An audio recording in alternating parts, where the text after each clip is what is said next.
السلام علیکم ایک نئی ویڈیو کے ساتھ پھر میں آپ کے روبرو ہوں۔ جیسا کہ آپ تھمبنیل میں دیکھ رہے ہیں، آئیے شاعری سیکھتے ہیں۔ اس سیریز کی یہ 16ویں ویڈیو ہے۔ امید ہے آپ کو پسند آئے گی، تو چلیے سیدھے ویڈیو شروع کرتے ہیں۔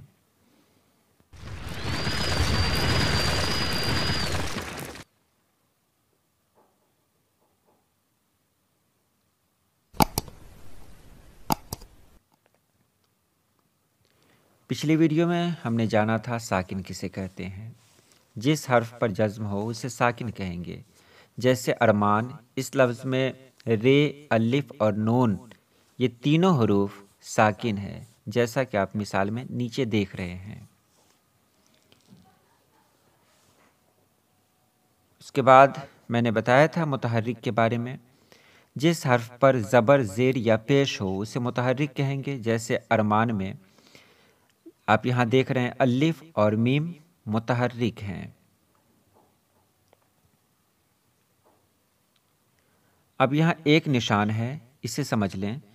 جس حرف کو اکیلا پڑھا جائے وہاں ایک نشان لگتا ہے، جیسے ارمان۔ دیکھ رہے ہیں الف کے ساتھ رے ہے، میم کے ساتھ الف ہے، لیکن نون اس میں اکیلا پڑھا جاتا ہے تو نون کے نیچے ایک نشان لگائیں گے۔ اگر دو نشان لگا ہوا رہے تو اس کا مطلب کیا ہوتا ہے؟ ارمان کو آپ دیکھیں، الف کے ساتھ رے پڑھا جا رہا ہے تو یہ دو ہو گیا، میم کے ساتھ الف پڑھا جا رہا ہے تو یہ بھی دو ہو گیا، تو یہاں ار اور ما کے ساتھ یہ نشان لگائیں گے۔ اب دیکھیں ارمان، اس کا یہ ہوا 2 2 1، تو اس پر دیوار، شیطان، آواز یہ سب اس سے ملتے جلتے ہوئے الفاظ ہیں۔ اب یہاں سمجھنا یہ ہے کہ آواز میں مد کا مطلب یہاں 2 الف کا استعمال ہوا ہے، یعنی مد جہاں پر آ جائے وہاں 2 الف سمجھ لیں۔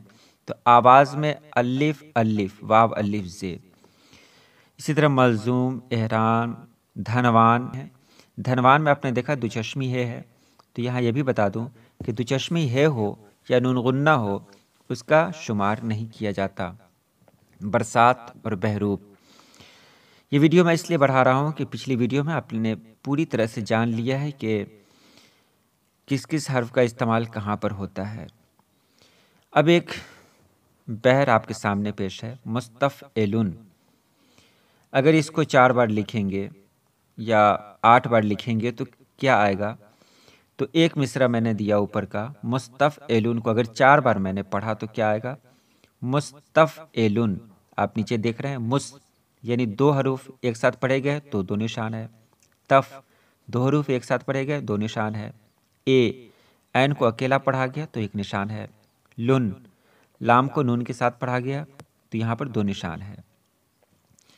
اب اس پر کیا سیٹ ہو سکتا ہے؟ تو نیچے دیکھیں، میں کب گیا، جب دل ہوا، یعنی مستفعلن میں کب گیا، مستفعلن جب دل ہوا، مستفعلن تو آ گیا، مستفعلن ایک حادثہ، مستفعلن راہ نما، اور بھی بہت سارا ہو سکتا ہے جو آپ سوچ سکتے ہیں، نئے نئے الفاظ بنا سکتے ہیں آپ۔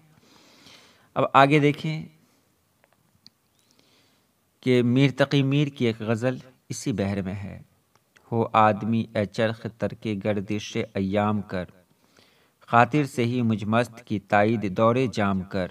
یہ میں نہیں پڑھوں گا، یہ ایک مثال کے طور پر میں آپ کو بتا رہا ہوں۔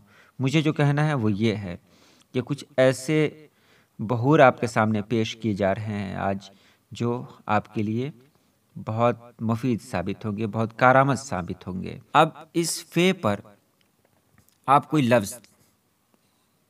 لفظ بنائیں، اس پر فے یعنی 2 حروف کا بنا ہو، دونوں ایک دوسرے سے جڑا ہو، تو بہت سارا ہے، کر، مر، ڈر، سب، اب، کب، یہ سب فے کے وزن پر ہے۔ اس کے بعد فعل ہے، دوسرے نمبر کا دیکھ رہے ہیں آپ، فعل تو پہلا جو ہونا چاہیے وہ 2 حروف ایک ساتھ ہو اور اکیلا ہو ایک، تو اس کو کیسے پڑھ سکتے ہیں؟